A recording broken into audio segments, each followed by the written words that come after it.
Hey guys, finalKenpachi here. Welcome to another Raid Shadow Legends video. In this video, we are going to talk about the Masteries, guys. I got a comment actually, want me to explain how is the Masteries working, and I also got a lot of question on the stream. People saying, can I get a Masteries for the, I don't know, Harima? Can I get a Masteries for the G-Nut? You know, can I get Masteries for the Sifi? I find this Masteries on this X website. Is that correct? Can I use it on my champion? First of all, it really depends how we are going to build your champion. All right, that's why I'm going to try to teach you how to choose your masteries. There is going to be 3 video series, guys, about the masteries. First one on the offense tree, then we are going to check the defense tree, and the last one is the support tree. I will try to explain each masteries in case depends your champion and how you are going to build your champion. That's very important, guys. Okay, let's get started with the offense tree first. I will show masteries on this website, guys, called Raid Pro. I'm also going to send this website link on the video pinned comment so you guys can find it there below to the video. And this website, why I'm showing on this website, guys, because on this website you can choose whatever you want, you know. And if you don't like your choose, you can remove and select the another one. You cannot do that on the game. You can do that, but it's going to cost you the gem each time you reset your masteries. That's the thing. So because of that, you can also, like, if you like your build, stuff like that, you can click this link over there. You can copy the link and share with your friends or to save it for the later. So this website is amazing. Shout out the person who built this website, designed this website. I'm using every single day actually, guys. Okay. So first of all, offense tree. Offense tree in general looks like we need it for the DPS champion. That's not wrong, guys. But again, the game is not that simple. So sometimes your support champion can also use the offense tree. I'm just going to give you a quick example, like Bedalkazar. Excuse me. I've been using Bedalkazar back in the day on my solo dungeons. Actually, it's probably easier to find it over there. Undead, Bedalkazar over there. So why Bedalkazar needed? Obviously I didn't build Bedalkazar for the DPS, right? He doesn't have a crit rate, stuff like that. But sometimes your solo dungeon champion like Bedalkazar can be Gnishak as well, the red champion, Skinwalker, Gnishak. I'm also using Gnishak on my Dragon Heart 10 at the moment. He's solo in the entire stage. So because it's a solo, guys, this champion gonna solo the entire run, right? And given this champion, masteries like Virlim of the Dead on the offense tree, basically because he's gonna be solo the entire stages, right? He's gonna kill the enemy teams, and because of that he's gonna get some benefit from it, like increase the speed by 6% for each enemy killed by this champion, you know, so you can get 18 speed more, but that depends. So obviously you don't have to choose the offense tree. If you think you need more speed on your solo champion, then offense tree can help you. Obviously perfect scenario, this solo champions need the defense and the support tree, but we are gonna come back there later. Let's get started. Tier 1 masteries on the offense tree first. We don't have too much option, guys. Attack and the crit rate. DPS champion, you guys going to choose the crit rate over there. Bomb champion, which is the another scenario. Bomb champion like Gnishak, for example. Gnishak has a bomb, right? This skill over there. Gaius, champion like a Gaius. Let me try to find him right there. Place a bomb debuff. There's also more bomb champion like Shazar. Shazar is a little bit different, guys, because Shazar place a bomb, but here's the thing, if this attack is critical, we are gonna keep that on the pocket. Okay, there's a one more bomb champion released recently, Commodus, but Commodus is HP based. So what does that mean? So let me explain you real quickly. Bomb damage scale of your champion attack, except the Commodus, the champion I just show you. This one is HP, so this one it's not our problem. Okay, like this one doesn't need the offense tree at all. All right. So first of all, your bomb champion like Gnishak or the Gaius don't need a crit rate. They don't need it, guys. They are going to kill the enemies by the bomb damage and increase your bomb damage. You need to give them more attack. So you are going to choose the left side. But champion like a Lord Shazar, which is in the 100% crit rate, depends your stat you are getting. It's considered to get a 5% crit rate on the Lord Shazar, can definitely help you. And DPS champion in general, this is the way, guys. Crit rate 5%. You guys gonna choose that. This is very simple. Now let's move to the tier 2. Heart of the Glory. Increase damage inflicted by 5% when attacking full HP. Very simple, guys. Like if your team going first, like if you attack him first before enemy attack you, then Heart of Glory can be strong for you, okay? Another very strong options on the tier 2, Keen Strike. This is 10% critical damage. Most of the time we are using this Masteries. So we are choosing this one. We can choose one more time over there, guys. So now we have to decide what to choose, right? Let's take a look at the next one. Shield Breaker. Increase damage inflicted to target under shield buff by 25%.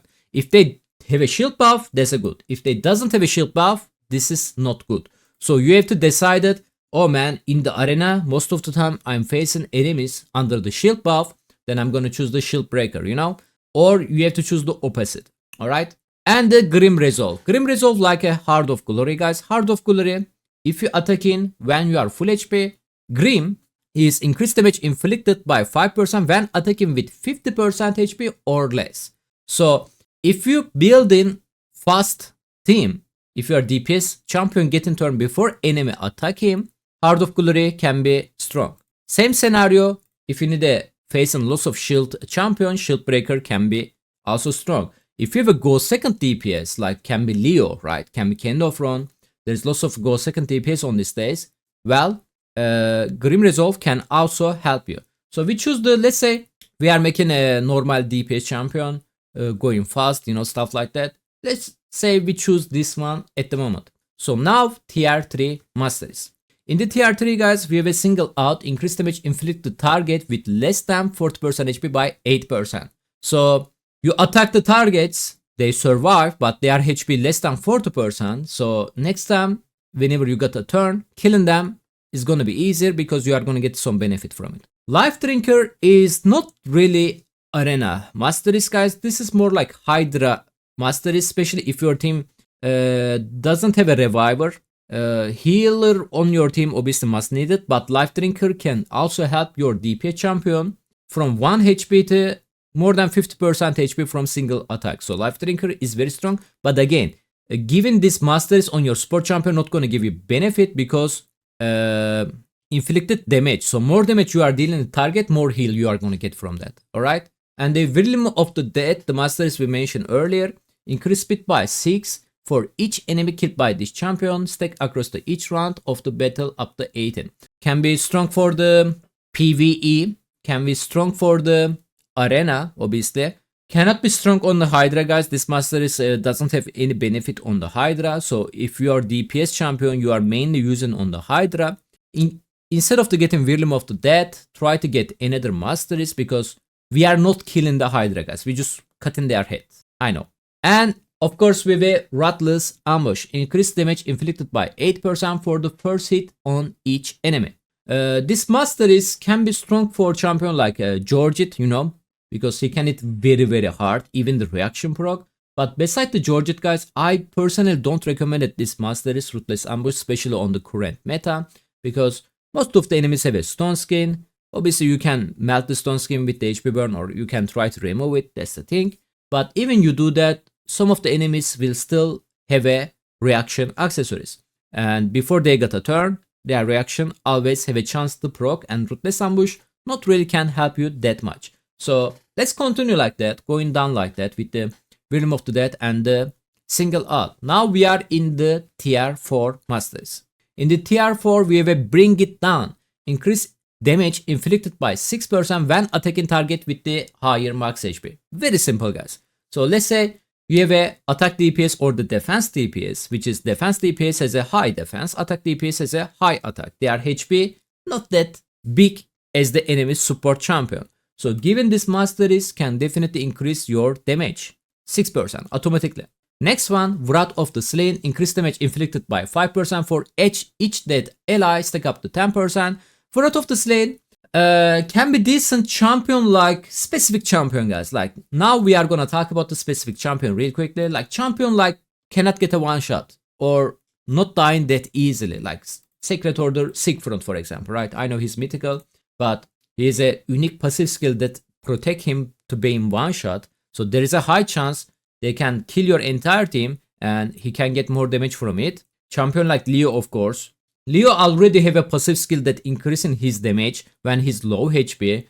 And Leo also getting unkillable buff, right? Because unless you remove this buff or use the champion who can ignore the unkillable buff, you cannot kill the Leo. You can kill the entire team, but the Neo, not the Leo. So champion like that, this Masteries can give you guys benefit. Wrath of the Slain depends on the champion, like I said.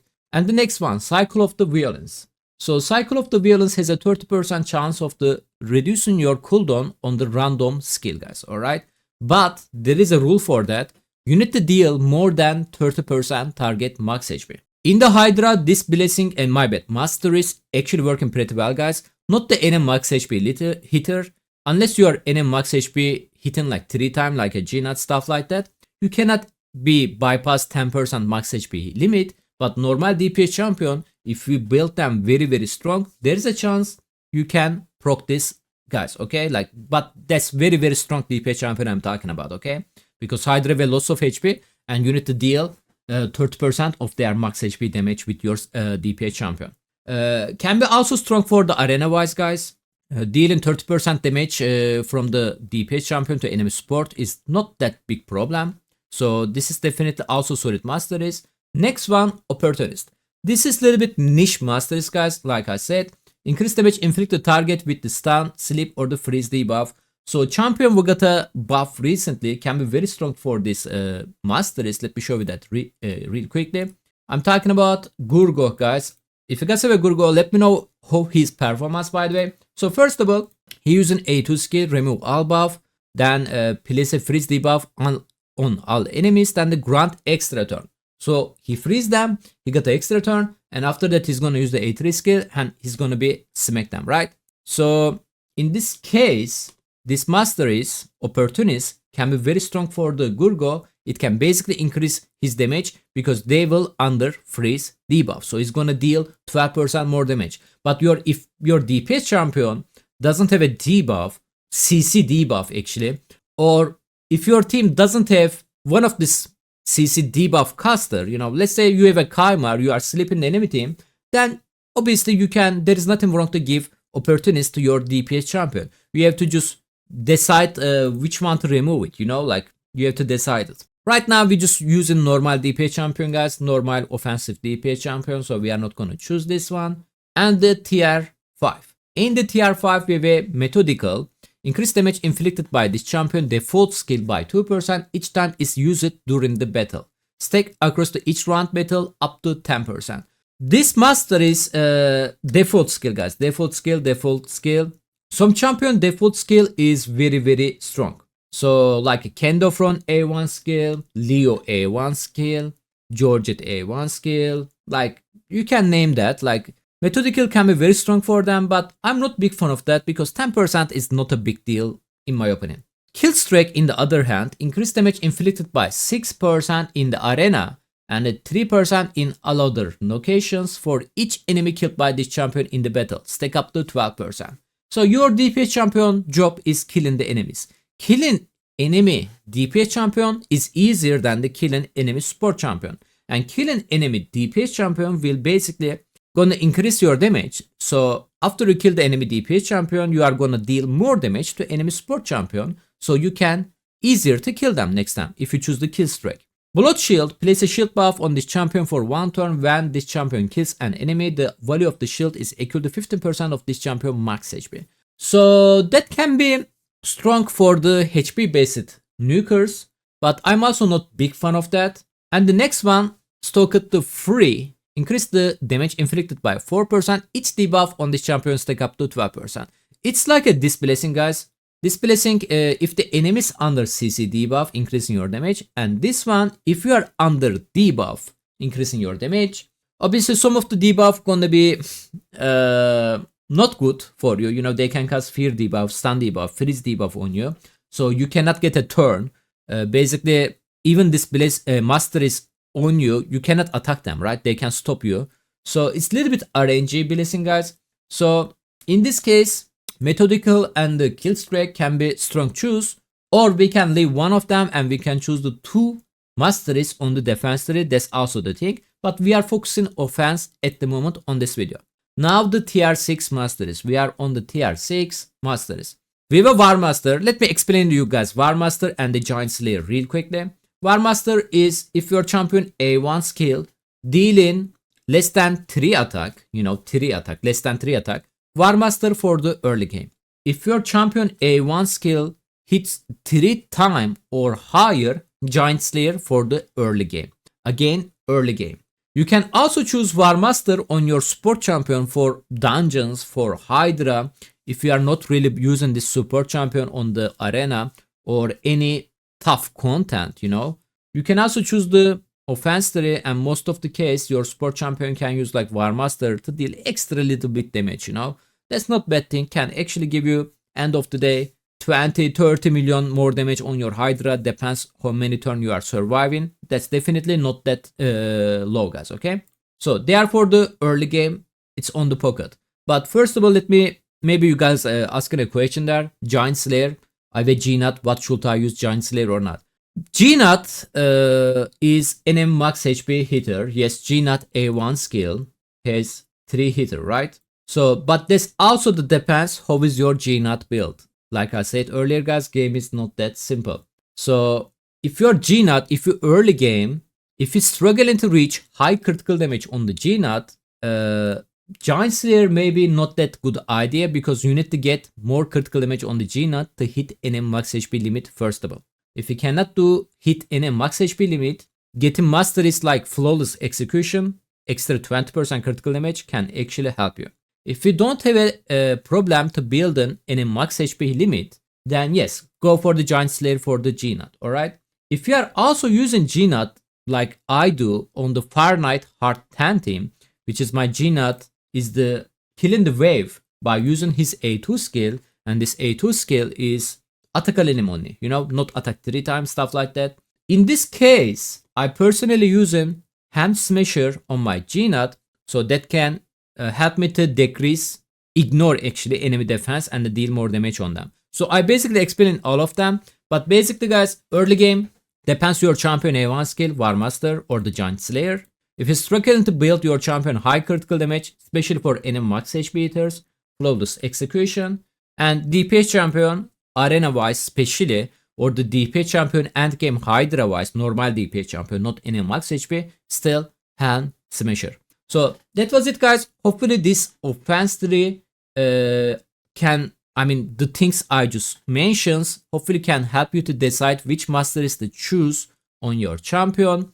Again, guys, like it's not that simple. Whenever somebody asking me question, hey bro, can I get Masteries for the Sifi? I'm asking a couple of questions. Where are you using her? How did you build her? Like, did you build her super fast? Did you build her high resistance?